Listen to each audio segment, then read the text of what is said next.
మీ సొంత ఇంటి కలను నిజం చేసుకోండి. వడ్డీ లేకుండా ఎలాంటి లోన్ తీసుకోవాలో మీకోసమే ఈ webinar. Hello views, welcome back to our channel. ఈరోజు మనతో ఉన్నారు స్టాక్ మార్కెట్ అనలిస్ట్ అయిన సుందర్ రామరెడ్డి గారు. సార్తో మాట్లాడదాం. హాయ్ సుందర్ గారు. సార్, ముఖ్యంగా మన తెలుగు రాష్ట్రాల్లో రిటైర్మెంట్ అయ్యి ఎటువంటి ఇన్కమ్ లేకుండా ఉన్న వాళ్ళు ఎవరైతే ఉన్నారో వాళ్ళు ఒక స్టేబుల్ ఇన్కమ్ మంత్లీ చూసే అవకాశం ఉందా? ఎందుకంటే ఇలాంటి ఆప్షన్ ఉందని చాలామందికి తెలియదు. సో ఈ ఆప్షన్ ఉందా అసలు? ఏదన్నా కావచ్చు. రిటైర్మెంట్ కల్లా రిటైర్మెంట్ ఫండ్ క్రియేట్ చేసుకున్న దాన్ని బట్టి ఎంత పెన్షన్ లాగా అంటే రెగ్యులర్ ఇన్కమ్ లాగా వస్తుందనేది ప్లాన్ చేసుకోవాలండి ముందే. అండ్ ఎక్కువ ఏదైనా సరే ఒక వెల్త్ క్రియేట్ చేయాలంటే వెల్త్ క్రియేషన్ వేరు, వెల్త్ ప్రొటెక్షన్ వేరు. రిటైర్మెంట్ స్టేజ్ కల్లా ఏంటంటే మనం వెల్త్ క్రియేషన్ కల్లా ట్రై చేయకూడదు, వెల్త్ ప్రొటెక్షన్ కల్లా ట్రై చేయాలన్నమాట. అందుకని ఆ టైం కల్లా మార్కెట్లో మనం డెట్ ఫండ్స్ కల్లా వెళ్ళటమే బెటర్ అనమాట. సో యూజువల్గా ఏంటంటే వెల్త్ క్రియేట్ చేసుకోవాలంటే ఈక్విటీ ఎసెట్స్ బాగా ఉంటాయి. బట్ ఈక్విటీ మార్కెట్తో పోల్చుకున్నప్పుడు డెట్ ఫండ్స్లో స్టెబిలిటీ ఉంటుంది. అండ్ రిటైర్మెంట్ దగ్గరలో ఉన్నారు కాబట్టి వాళ్ళు ఎప్పటికైనా డెట్ ఫండ్స్ తీసుకోవటం బెటర్ అనమాట. మంత్లీ ఇన్కమ్ కావాలి అనుకుంటే కనుక ఒకటి ఎక్కువ మంది ఎంప్లాయీస్కి బాగా పనికొచ్చేది యాన్యుటీ ప్లాన్స్ అండి. రిటైర్మెంట్ కోసం ఎవ్రీ మంత్ కొంచెం కొంచెం దాచుకుంటూ పోతుంటారు కాబట్టి వాళ్ళు రిటైర్మెంట్ కల్లా నేషనల్ పెన్షన్ ఫండ్ నుంచి కావచ్చు, లేకపోతే ప్రావిడెంట్ ఫండ్స్ నుంచి కావచ్చు, ఓకే, అండ్ పెన్షన్ స్కీమ్స్ ఏదో ఒకటి వాటిలో జాయిన్ అవ్వటం వల్ల ఆ రిటైర్మెంట్ అయిన దగ్గర నుంచి వాళ్ళకి రెగ్యులర్ ఇన్కమ్ స్టార్ట్ అవుద్ది. సో యాన్యుటీ ప్లాన్స్ అనుకోవచ్చు. లేదు నాకు జాబ్ ఏం లేదు అలాంటి వాళ్ళు ఏంటంటే సీనియర్ సిటిజన్ స్కీమ్స్ అని ఉంటాయి. ఓకే, అది పోస్టల్ డిపాజిట్స్ పోస్టల్లో దొరుకుతుంది, బ్యాంకులో కూడా దొరుకుతుంది. అవి ఆ స్కీమ్లో జాయిన్ అయ్యారనుకోండి నీకు మంత్లీ ఇన్కమ్ వస్తుంది. ఎంత వస్తుంది అంటే డెట్ ఫండ్స్ ఏమైనా కావచ్చు, మీకు యావరేజ్ మీద ఒక 7 to 8% దాకా నీకు రెగ్యులర్ రిటర్న్స్ వస్తాయి అనమాట. అంటే మీరు ఒక 1,00,000 పెడితే మీకు మంత్లీ ఒక 700 రూపీస్ అలా వస్తాయి అనమాట. సో పోస్టల్ డిపాజిట్స్ ఉంటాయి, పోస్టల్లో కూడా మంత్లీ ఇన్కమ్ కోసం మనం పెట్టచ్చు డిపాజిట్స్. అవి పెట్టినా కూడా నీకు మంత్లీ ఇన్కమ్ జనరేట్ అవుద్ది. ఇది సీనియర్ సేవింగ్ స్కీమ్స్తో పోల్చుకుంటే కొంచెం తక్కువ వస్తుంది. సీనియర్ సేవింగ్ స్కీమ్స్లో ఏంటంటే 8.5 దాకా వస్తుంది. అంటే ఒక్కొక్క సిటిజన్ 15 లక్షల వరకు పెట్టచ్చు. దాంట్లో 15 లక్షల వరకు పెట్టచ్చు. ఓకే, రెగ్యులర్ ఇన్కమ్ అది ఎవ్రీ మంత్ వస్తుంటుంది మనకి ఇన్కమ్. పోస్టల్ డిపాజిట్స్లో అంత అమౌంట్ అలౌ చేయరు, బట్ దాంతో పోల్చుకుంటే 1% తగ్గిద్ది. బట్ ఇది కూడా మంత్లీ ఇన్కమ్ జనరేట్ అవుద్ది. And long term government bonds, government వాళ్ళు ఏంటంటే బాండ్స్ రిలీజ్ చేస్తారనమాట. అది 1 year నుంచి 50 years దాకా ఉంటాయి. ఆ బాండ్స్ ఇన్వెస్ట్ చేయడం ద్వారా కూడా మంత్లీ ఇన్కమ్ మనం క్రియేట్ చేసుకోవచ్చు. ఈ గవర్నమెంట్ ఈ డబ్బు తీసుకెళ్ళి ఇన్ఫ్రాస్ట్రక్చర్ స్పెండింగ్, అదర్ స్పెండింగ్ చేస్తారనమాట. గవర్నమెంట్ ఆఫ్ ఇండియా ఏంటంటే ఇయర్లీ ఒక 45 లక్షల కోట్ల బడ్జెట్ ఉంటుంది వాళ్ళది. అందులో ఒక 30% మనీ వరకు ఇలా బారోయింగ్ చేసి రన్ చేస్తుంటారు అనమాట. సో మన గవర్నమెంట్కి వడ్డీ గీయటం ద్వారా మనకి రెగ్యులర్ ఇన్కమ్ జనరేట్ అవుతుంది. ఇలా చూసుకోవచ్చు. తర్వాత కార్పొరేటివ్ డిపాజిట్స్ అంటారు, దీన్ని నాన్ కన్వర్టబుల్ డిబెంచర్స్ కూడా అంటారు. ఇండియాలో ఎక్కువ మొత్తంలో డెట్ ఫండ్స్లో వడ్డీ వచ్చే వాటిల్లో ఇది చాలా ఫేమస్ అనమాట. ఇవి లైక్ బజాజ్ ఫిన్సర్వ్ కానీ శ్రీరామ్ వాళ్ళు కానీ వాళ్ళు ఫ్రీక్వెన్సీగా మార్కెట్లోకి వచ్చేసి పబ్లిక్ దగ్గర నుంచి మనీ కలెక్ట్ చేస్తూ ఉంటారు. అవి మంత్లీ కానీ క్వార్టర్లీ కానీ ఇయర్లీ కానీ నీకు ఇన్కమ్ జనరేట్ అవుతాయి అనమాట. సో ఈ ఎక్కువ వడ్డీ వచ్చే డెట్ ఫండ్స్ ఇవి మెయిన్ అనమాట, కార్పొరేటివ్ డిపాజిట్స్ అంటారు. ఎక్కువ శాతం అంటే నాన్ హౌసింగ్ ఫైనాన్స్ కంపెనీస్ వాళ్ళు చేస్తుంటారు ఈ పని. నిరంతరం ఎవరో ఒకరు లాంచ్ చేస్తూనే ఉంటారు ఇండియాలో. కంపెనీ వాళ్ళు ఐపీఓ ఎలా లాంచ్ చేస్తారో వీళ్ళు ఈ డెట్ ఫండ్స్ ఇలా లాంచ్ చేస్తూ ఉంటారు. సో నీకు 9% వరకు వస్తుంది వడ్డీ ఇక్కడ వీళ్ళ దగ్గర. ఓకే, మంత్లీ ఇన్కమ్ వీళ్ళ దగ్గర క్రియేట్ చేసుకోవచ్చు. తర్వాత మంత్లీ ఇన్కమ్ ప్లాన్స్ అని మ్యూచువల్ ఫండ్స్లో ఉంటాయి.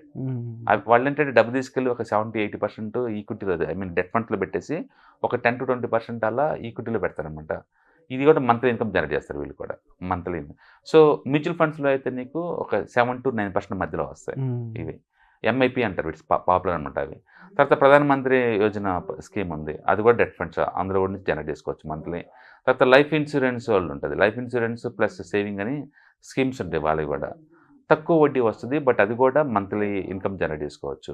అలాగే మ్యూచువల్ ఫండ్స్లో సిస్టమాటిక్ విత్డ్రాల్ ప్లాన్స్ ఉంటాయి, ఇట్స్ వెరీ పాపులర్ అనమాట. యూత్లో ఉన్నప్పుడేమో ఎస్ఐపి ద్వారా అమౌంట్ మార్కెట్లో పెడతారు. వాళ్ళు రిటైర్మెంట్ దగ్గర వచ్చినప్పుడు ఎస్డబ్ల్యూపీ అని పెట్టేసి వాళ్ళు పెట్టిన కార్పస్లో ఉంచి ఎవ్రీ మంత్ 1 lakh 2 lakh తీసుకుంటూ ఉంటారు. యాక్చువల్గా ఇప్పుడు మోడర్న్ ఏజ్లో ఇది చాలా పాపులర్ అవుతుంది, సిస్టమాటిక్ విత్డ్రాల్ ప్లాన్స్ అంటారు అనమాట. ఇలా ఈ పెట్టుకోవచ్చు. నెక్స్ట్ ఈక్విటీ లో ఇన్వెస్ట్ చేస్తే ఎవ్రీ మంత్ డివిడెండ్ ఇచ్చే కంపెనీస్ ఉంటాయి, కొన్ని క్వార్టర్లీ మంత్లీ డివిడెండ్ వస్తాయి. ఇప్పుడు టీసీఎస్ లాంటి కంపెనీ ఏంటంటే ఇయర్లీ ఒక 4 to 5 times ఇస్తుంది నీకు డివిడెండ్. అట్లా ఏదో కంపెనీ ఏదో ఒక మంత్లో ఎత్తునే ఉంటుంది అనమాట. అలా మనం ఒక 10 to 15 స్టాక్స్ పోర్ట్ఫోలియో క్రియేట్ చేసుకున్నాం అనుకోండి, ఏదో ఒక మంత్ ఏదో కంపెనీ ఎత్తనే ఉంటుంది డివిడెండ్ లాగా. డివిడెండ్ అన్నప్పుడు మినిమం మనం ఎంత పెట్టాల్సి ఉంటుంది అంటారు? అది కంపెనీ బట్టి ఉంటుంది. ఫర్ ఎగ్జాంపుల్ కోల్ ఇండియా లాంటి అనుకోండి, డివిడెండ్ ఎప్పుడు కూడా షేర్ ప్రైస్ బట్టి ఉంటుంది అనమాట.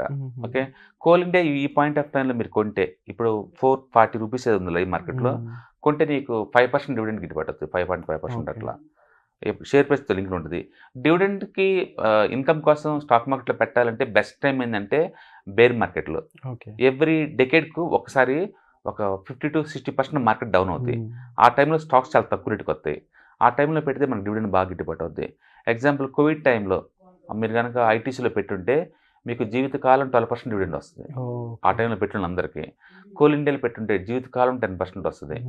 పవర్ ఫైనాన్స్ కార్పొరేషన్లో పెట్టుంటే జీవితకాలం 14% వచ్చింది. 14% ఆ టైంలో, ఎందుకంటే స్టాక్ ప్రైస్ బాగా పడిపోయినాయి కదా, ఆ టైంలో పెడితే నీకు ఎక్కువ వస్తుందన్నమాట. ఇప్పుడు పెడితే అంత గిట్టుబాటు అంత. అలాగే యాన్యుటీ ప్లాన్స్ అట్లాగే వీటన్నిటిలో మనం చెప్పినట్లు యాన్యుటీ ప్లాన్స్ చాలా పాపులర్. పర్టికులర్గా ఎంప్లాయీస్ అందరికీ ఏంటంటే ప్రైవేట్ ఎంప్లాయీ కావచ్చు, గవర్నమెంట్ ఎంప్లాయీస్ కంపల్సరీగా వాళ్ళకి ప్రావిడెంట్ ఫండ్ కట్ అవుతుంది అనమాట. మీరు 12.5% మీ శాలరీలో కట్ చేస్తారు, ఎంప్లాయర్ కూడా అంత కాంట్రిబ్యూట్ చేస్తారు. దీంతో ఏంటంటే వాళ్ళకి pension fund plus provident fund 2 create అవుతుంటాయి అనమాట. కొంత డబ్బు దాంట్లో పెట్టి కొంత బిల్లు పెడుతుంటారు. అట్లా రెగ్యులర్ ఎంప్లాయీస్ వాళ్ళకైతే గవర్నమెంట్ తరపు నుంచి ఆ స్కీమ్స్ ఉంటాయి. బట్ ప్రైవేట్ వాళ్ళకి ఏంటంటే ఎంటర్ప్రినర్స్కి వాళ్ళకి ఏమి ఉండవు అనమాట. అలాంటి వాళ్ళు బెస్ట్ ఏంటంటే మ్యూచువల్ ఫండ్స్లో ఎవ్రీ మంత్ 5,000 10,000 పెట్టి రిటైర్మెంట్ దగ్గర రాగానే ఈ SWP systematic withdrawal plan activate చేసుకున్న ద్వారా వాళ్ళు కూడా రెగ్యులర్ ఇన్కమ్ క్రియేట్ చేసుకోవచ్చు. మొత్తానికైతే కెరీర్ స్టార్టింగ్లో అయితే ఈక్విటీలు ఎలా పెట్టామో, కెరీర్ ఎండ్ అయినప్పుడు డెట్ ఫండ్స్కి మనీ అంతా షిఫ్ట్ చేయడం ద్వారా క్యాపిటల్ ప్రొడక్షన్ అవుతుంది, ప్లస్ ఇన్కమ్ జనరేట్ అవుతూ ఉంటుంది. ఇండియాలో ఈ డెట్ ఫండ్స్లో పెట్టడం ద్వారా యావరేజ్ మీద ఒక 6 to 8% వరకు మనకి ఇన్కమ్ జనరేట్ అయ్యే ఛాన్స్ ఎక్కువ ఉంటుంది. ఎక్కువ మంది జాబ్ చేస్తున్న వాళ్ళు ఇప్పుడే వాళ్ళ రిటైర్మెంట్ ప్లాన్ అనేది ప్రాపర్గా ప్లాన్ చేసుకోవడానికి ఇవన్నీ కూడా యూస్ అవుతుంటాయి. డెఫినెట్గా, ఎందుకంటే జాబ్ వచ్చిన దగ్గర నుంచి రిటైర్మెంట్ వరకు మనం వర్క్ చేసే 30 to 40 years. జాబు క్లోజ్ అయిన తర్వాత బతకాల్సింది 30 to 40 years. మళ్ళీ ఆ టైంలో ఇన్కమ్ ఎక్కువ కావాలి, ఎందుకంటే ఇన్ఫ్లేషన్ వల్ల అన్ని రేట్లు పెరుగుతాయి, హెల్త్ ఖరాబ్ అవుతూ ఉంటుంది కాబట్టి ఇంకా నీకు ఎక్కువ కావాలి.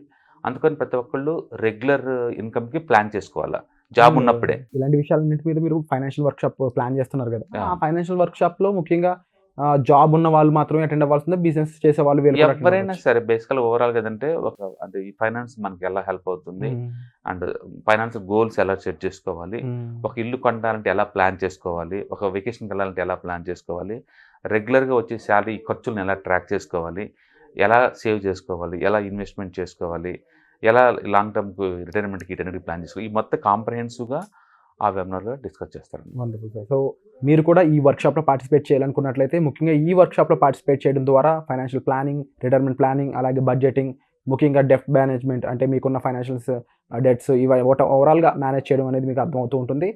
దీనికి సంబంధించిన ఇన్ఫర్మేషన్ కోసం మీరు డిస్ప్లే అవుతున్న నెంబర్స్ కాల్ చేసి వెంటనే ఇన్ఫర్మేషన్ తీసుకోవచ్చు అండ్ ఎన్రోల్ కూడా చేసుకోవచ్చు. సుమన్ టీవీలో మీ పర్సనల్ అండ్ బిజినెస్ ప్రమోషన్స్ కోసం కింది నెంబర్కి కాంటాక్ట్ చేయండి.